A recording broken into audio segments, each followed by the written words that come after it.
बिस्मिल्लाहिर्रहमानिर्रहीम अस्सलामुअलैकुम वरहमतुल्लाहि वबरकातुहू। मोहतरम नाज़रीन, सवाल ये है कि पेशाब की कतरें आएँ तो क्या गुस्ल करना ज़रूरी है? पेशाब के बाद कतरें आएँ तो क्या गुस्ल करके नमाज़ पढ़ें या बग़ैर गुस्ल के नमाज भी हो सकती है? इंसान नापाक होता है या नहीं? देखें, पेशाब के कतरे आने से गुस्ल वाजिब नहीं होता। गुस्ल करना ज़रूरी नहीं, अलबत्ता पेशाब के कतरे आने से वज़ू फासिद हो जाता है। वज़ू आपका टूट जाएगा और ये नजासत खालिसा है जिस्म के जिस हिस्से पर लग जाए या कपड़े के जिस हिस्से पर लग जाए, जिस्म का वो हिस्सा और कपड़े का वो हिस्सा नापाक हो जाएगा।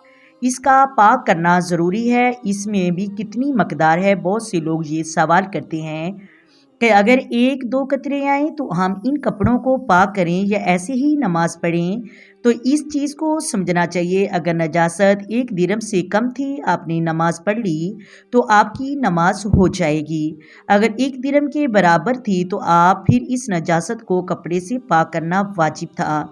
यानी वैसे ही नमाज पढ़ लेते हैं तो आपकी नमाज तो हो जाएगी, लेकिन वाजिबुल अदा होगा।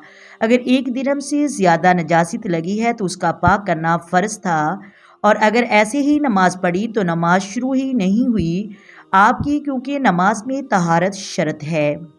मोहतरम नाज़रीन, तो इसलिए मैं आपको बताती चलूँ, उलमा बयान फरमाते हैं कि अगर जो हाथ की हथेली को सीधा करें, इसकी जो गहराई है इसके ऊपर आप आहिस्ता से पानी डालें। अब जितना पानी है हाथ की हथेली पर फैलाव का, ये एक दिरहम है। और इसको यूं ही समझ लीजिए कि अगर कपड़ा एक दिरहम से ज़्यादा है तो इसका पाक करना ज़रूरी है।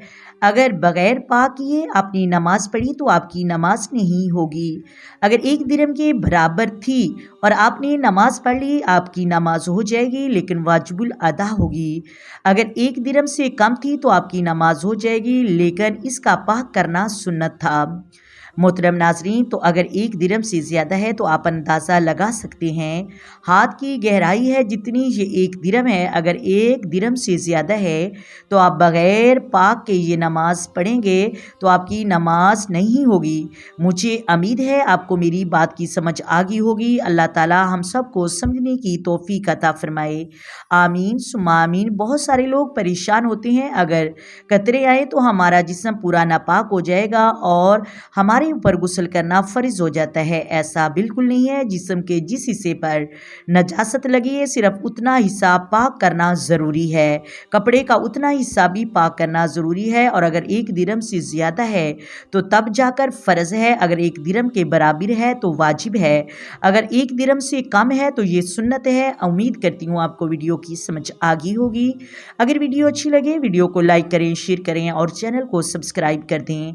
आए मिलकर आका दो आलम नूरे मुजस्सम सरवरे कायनात सल्लल्लाहु अलैहि वसल्लम की ज़ात पर दरूद व सलाम के नजराने पेश करें। अस्सलातु वस्सलामु अलैका या सय्यदी या रसूलल्लाह, अस्सलातु वस्सलामु अलैका या सय्यदी या हबीबल्लाह, अस्सलातु वस्सलामु अलैका या सय्यदी या नबील्लाह व अला आलिका व स्वहाबिका या सय्यदी या मुहम्मदुर रसूलुल्लाह। मोहतरम नाज़रीन, अपनी दुआओं में याद रखिएगा। अल्लाह हाफिज़।